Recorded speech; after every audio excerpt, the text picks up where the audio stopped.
Rudi, haben wir alles für unseren Ausflug zum See? Ja, ich meine schon. Schauen wir mal.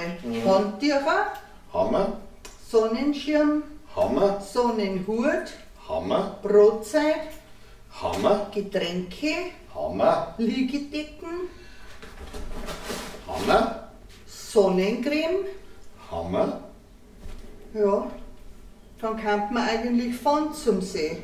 Ja, dann kann man eigentlich fahren zum See.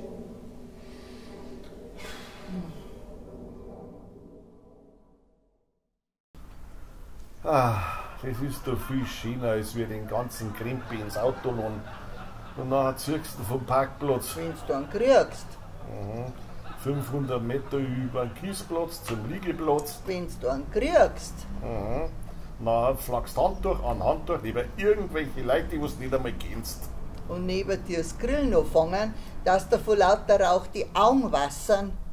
Da ist er daheim viel schöner. Ja, viel schöner. Oh, Rudi Brust.